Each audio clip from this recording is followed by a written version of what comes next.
하반기에 10회 기원에 관련된 강연을 했었습니다. 그 강연 내용 중에서 좋은 내용을 바탕으로 해서 또 다른 재미 요소를 가지고서 대중들과 공유할 수 있으면 좋겠다라는 생각 취지에서 이렇게 만들게 된 겁니다. 그 상상력과 호기심 이런 것들이 많은 그런 어떤 개인이나 그 집단이 훨씬 더 크게 번성을 했듯이 마찬가지로 한 국가에서도 그 상상력이나 호기심이 많은, 즉 다시 말해서 과학을 좀 더 사랑하는 그런 나라가 좀 더 크게 앞으로도 번성할 수 있을 거라고 생각합니다.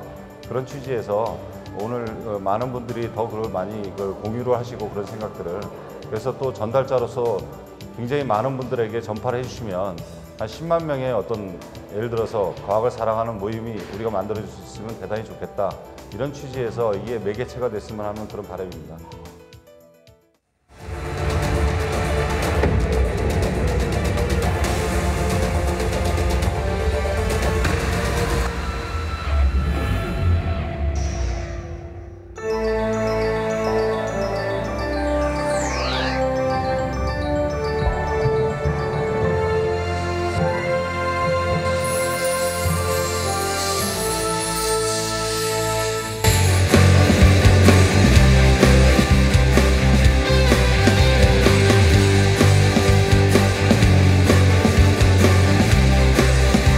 네, 여러분 안녕하세요. 반갑습니다. 영상에서 보신 것처럼 138억 년 전에 있었던 그 사건, 그 발단으로 인해서 지금 존재하고 있는 아나운서 김현웅입니다. 안녕하세요.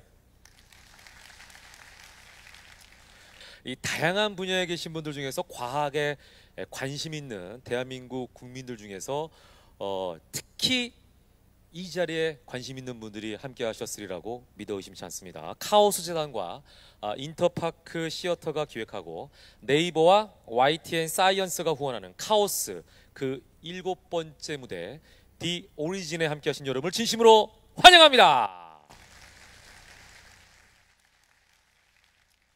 자, 오늘 긴 시간 여행을 거꾸로 올라가기 위해서 오늘 첫 번째 주인공을 좀 모셔보도록 하겠습니다. 그 첫 번째 강연을 맡아주실 분은 서울대학교 물리천문학부의 우종학 교수님이십니다. 큰 박수로 모시겠습니다.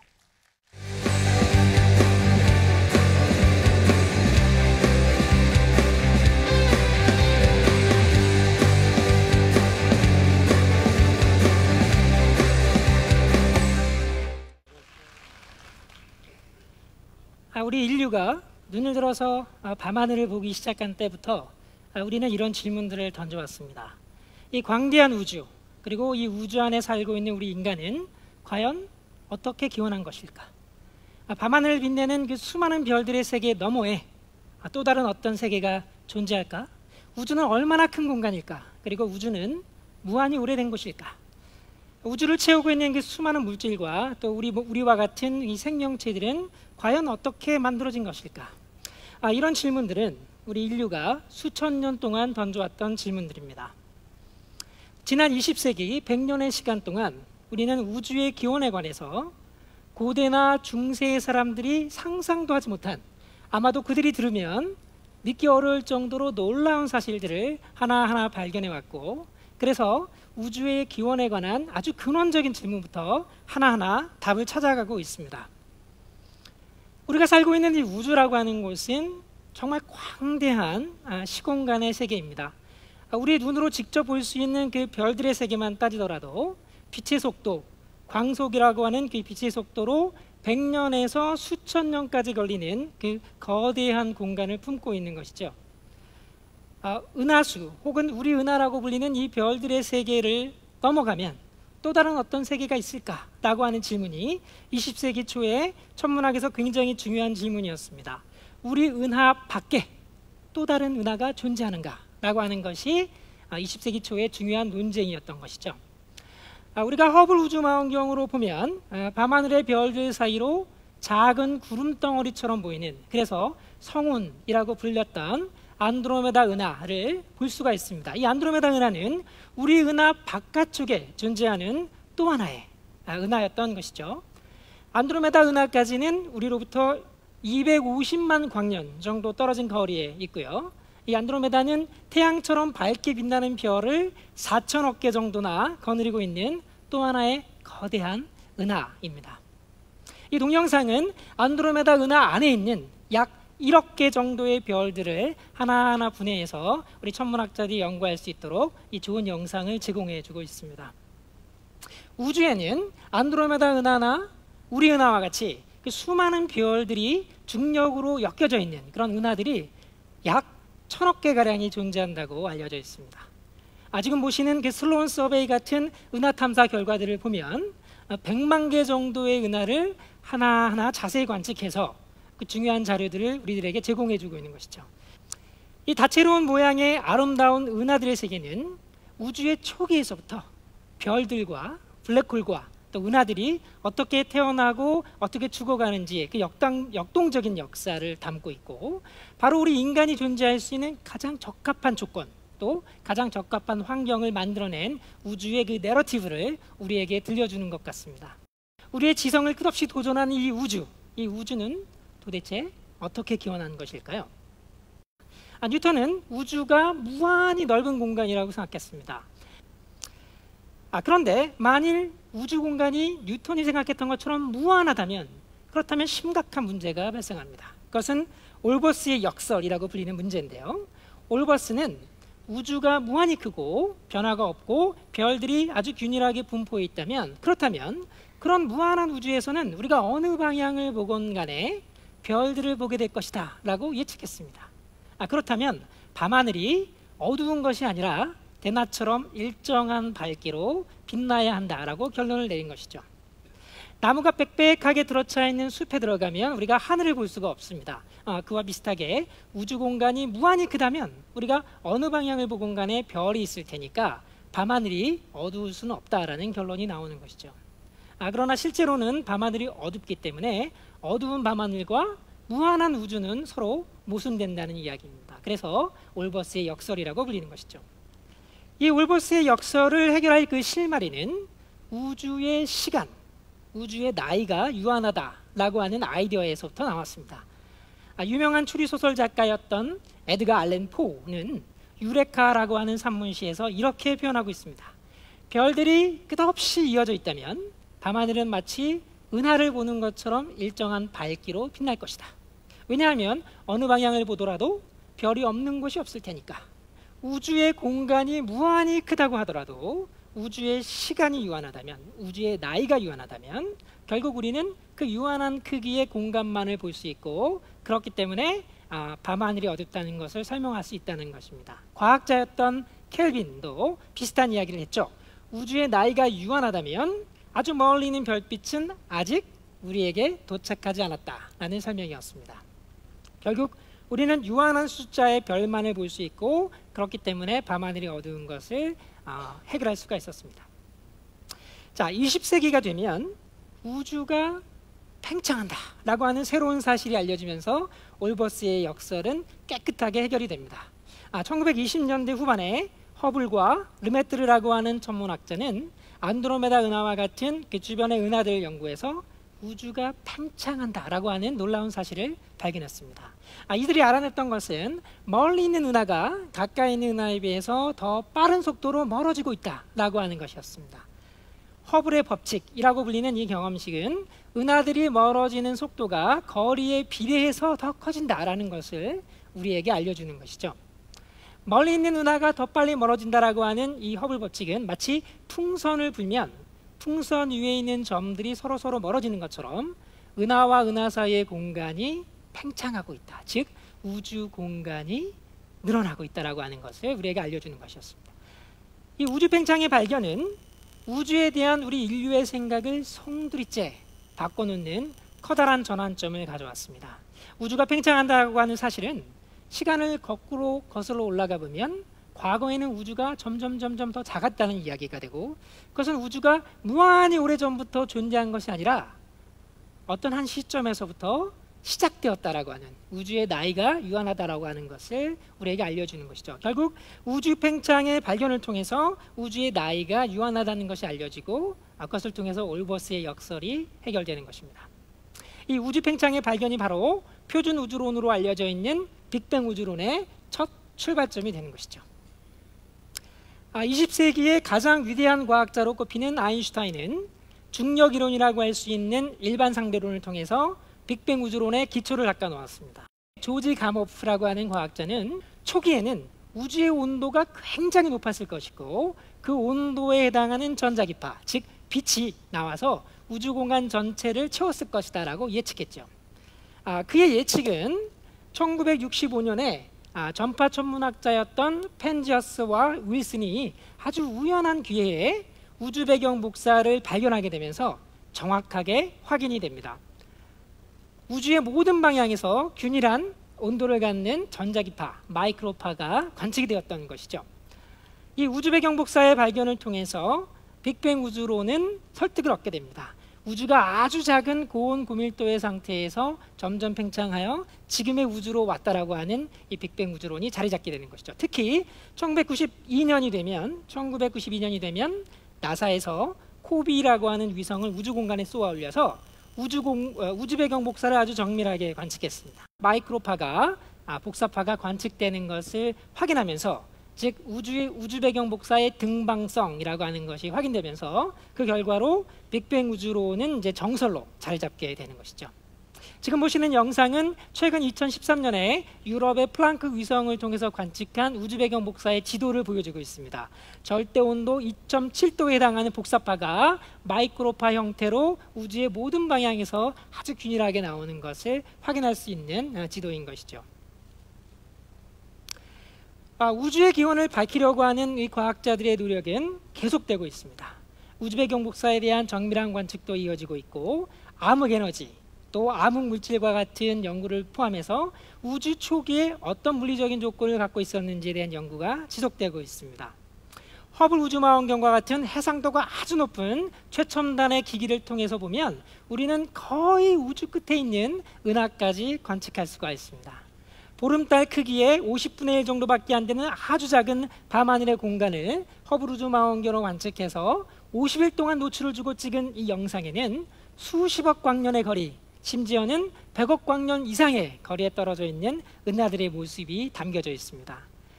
우주가 태어난 직후에 막 만들어진 아기 은하들의 모습에서부터 현재 우주의 성숙한 은하들의 모습까지 이 시간의 파노라마에 담긴 이 우주의 역동적인 역사는 은하들이 피고 지는 그 과정을 그대로 우리에게 보여주는 것이죠. 자, 21세기의 천문학과 우주론을 통해서 우리는 우주가 138억 년이나 오래되었고 또 빅뱅이라고 하는 대폭발을 통해서 매우 작았던 고온 고밀도의 우주에서 광대한 현재 우주로 변해온 것을 알게 되었습니다. 그러나 여전히 많은 질문이 남아있는 것이죠. 과연 138억 년 전 그 빅뱅의 시점은 과연 어떻게 시작된 것일까? 이 질문에 대한 대답은 아직도 베일에 쌓여 있습니다. 어쩌면 우리는 우주의 역사에 대해서는 상당히 많이 이해하게 됐는지 모르지만 우주의 그 기원 자체에 대해서는 여전히 풀어야 할 숙제를 갖고 있는 셈입니다. 우주의 기원과 역사에 대한 이 도전적인 많은 질문들은 아마도 자라나고 있는 우리의 후세들을 위해서 남겨져 있는 것인지도 모르겠습니다. 감사합니다.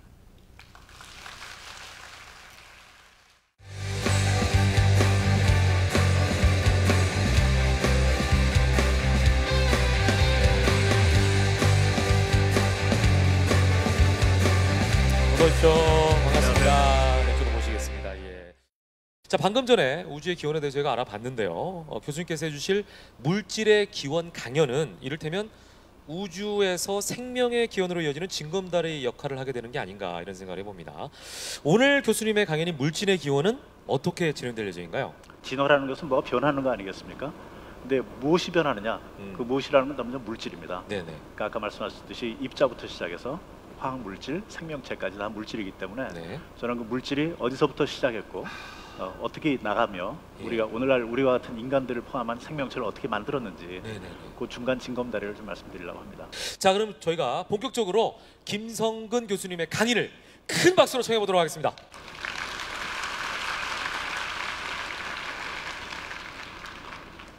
우리가 서 있는 이 시간과 공간이라는 것이 영겁의 무한 세계에서는 아주 하나의 작은 점으로밖에 느껴지지 않습니다. 그런데 만약에 이 광대한 우주가 텅 비어 있다면 어떨까요? 그러니까 우주의 내용물이 아무것도 없고 우주가 텅 비어 있다 그러면 아마 여러분들이 선물로 그림책을 받으셨는데 책을 열어보니까 매 쪽마다 하나도 그림이 없는 그런 느낌이 아닐까요? 그러니까 굉장히 공허한 느낌일 것 같습니다. 다행히 우주는 텅 비어 있지 않고 가득 차 있습니다. 그 가득 채우는 것이 바로 우주의 내용물인데 그것을 우리는 물질이라고 합니다. 우리 주위 일상생활에서 온도가 떨어지면 보통 어떤 일이 벌어질까요? 어떤 주어진 계에서. 예를 들면 여러분들 요새 더우니까 더운 날 아주 시원한 콜라를 마시고 싶어서 그 유리잔에다가 콜라를 넣고 얼음을 넣었다고 칩시다. 그리고 거기 테이블 위에 가만 놔두면 유리잔 바깥에 뭐가 생기죠? 물방울이 생기죠. 물방울이 생깁니다. 왜 그럴까요? 왜 물방울이 생길까요? 그것은 아마도 공기 중에 있는 수증기가 차가운 표면을 만나면 차가운 표면에 응축이 되기 때문일 겁니다. 쉽게 말하면 모든 물질은 온도가 낮아지게 되면 응축을 하고 온도가 높아지면 증발을 하려는 성질이 있습니다.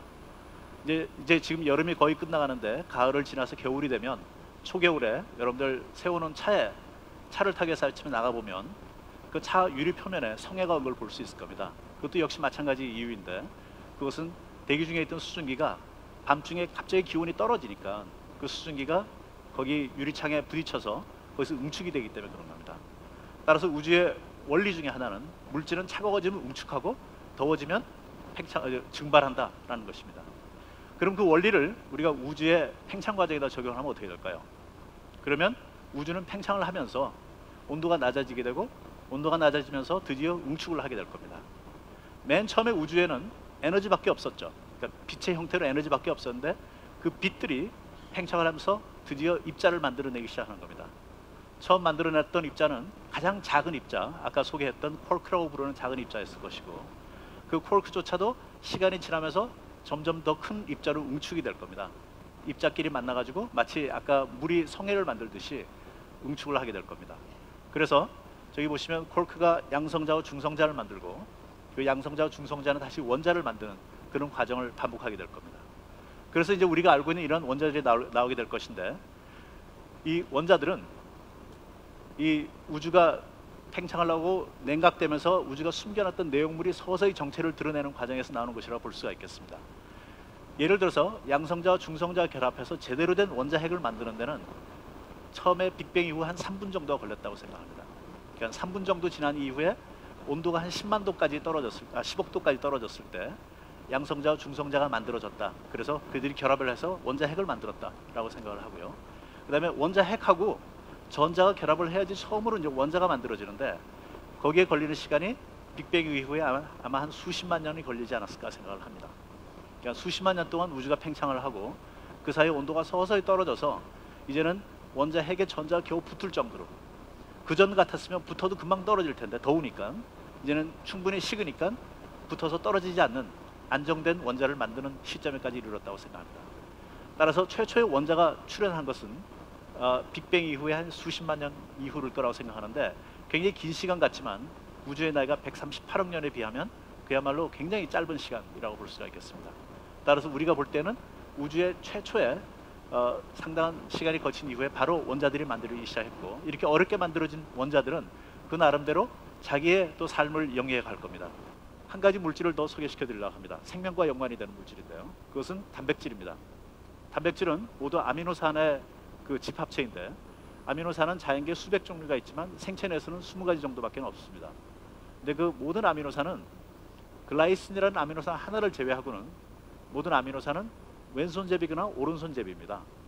지금 보시면 그 왼손잡이와 오른손잡이라는 건 다 똑같이 생겼는데 하나는 저기서 L아미노산이라고 부르는 것은 빛이 들어오게 되면 평광된 빛이 들어오게 되면 빛을 왼쪽으로 회전시키는 성격이 있고 D아미노산은 오른쪽으로 회전시키는 성격이 있습니다. 쉽게 말하면 우리 오른손하고 왼손하고 비슷하다고 생각하시면 됩니다. 근데 오른손하고 왼손을 보시면 여러분들이 두 개를 보면 굉장히 똑같이 생겼죠. 근데 진짜 똑같지는 않습니다. 이렇게 마주보고 포개지면 포개지지만 이렇게 보면 정반대죠. 그러니까 대칭적이죠.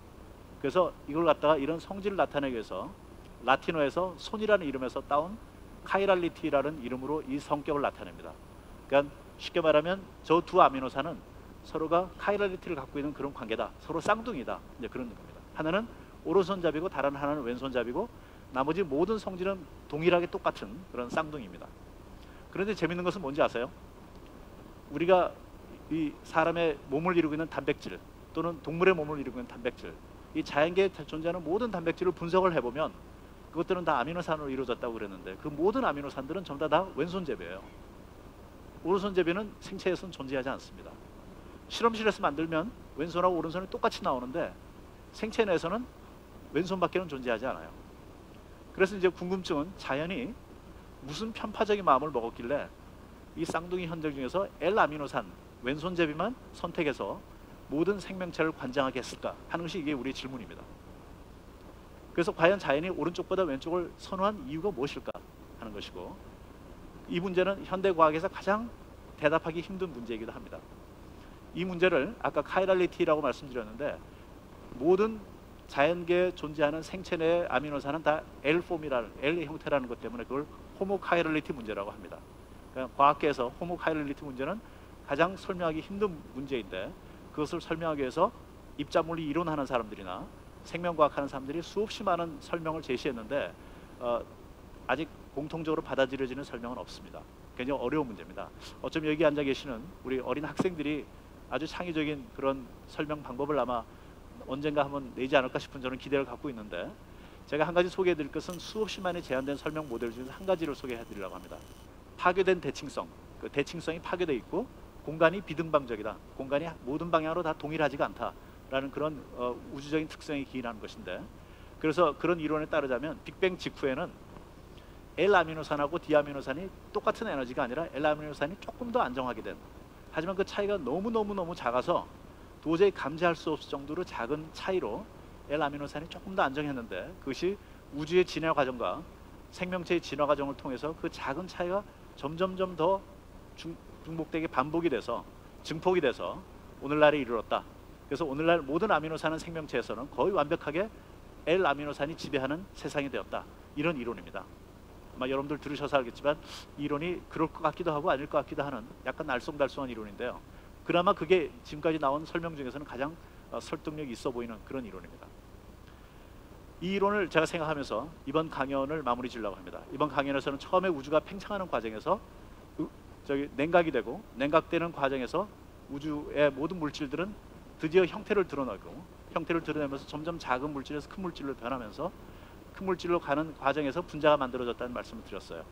그리고 분자들은 자기네들끼리 합쳐져 가지고 더 큰 분자를 만들기도 하고, 드디어는 생명의 가장 기본적인 단위가 되는 그 DNA 염기와 아미노산까지 가게 됐습니다.